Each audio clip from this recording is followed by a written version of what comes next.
18,000 মাখলুকাতের মধ্যে আল্লাহ তাআলা আপনাকে আমাকে বলেছেন কুনতুম খায়রা উম্মাত। আল্লাহ বলছে you are the noblest nation. আল্লাহ বলছে you are the best nation. আল্লাহ বলেছে তুমি হচ্ছে সেরা জাতি। এই পৃথিবীতে জগতে যা কিছু আছে সবকিছু আমি তোমার জন্য সৃষ্টি করেছি। পৃথিবীতে যা কিছু আছে সবকিছু আমি তোমার জন্য রেখেছি। আল্লাহ তাআলা বলেছে হুয়াল্লাযী খালাকালাকুম মা ফিল আরদি জামিআ। এই আসমান এবং জমিনে যা কিছু আছে সবকিছু আমি তোমার জন্য সৃষ্টি করেছি। আর তোমাকে আমি সৃষ্টি করেছি ওয়ামা খালাকতুল জিন্না ওয়াল ইনসা ইল্লা লিয়াবুদুন। আর তোমাকে আমি সৃষ্টি করেছি শুধুমাত্র আমার ইবাদত করার জন্য, শুধুমাত্র আমার ইবাদত করার জন্য।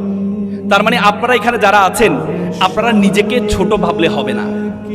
আল্লাহ তাআলা আপনাকে অনর্থক সৃষ্টি করেনি।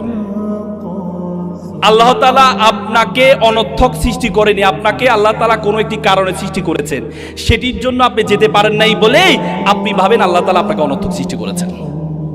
আজকে আপনারা দ্বন্দ্ব করেন প্রকৌশলী ডিপ্লোমা ইঞ্জিনিয়ার হবেন নাকি বিএসসি ইঞ্জিনিয়ার হবেন। 10ম গ্রেডের চাকরি হবে, 30% কোটা থাকবে কি থাকবে না।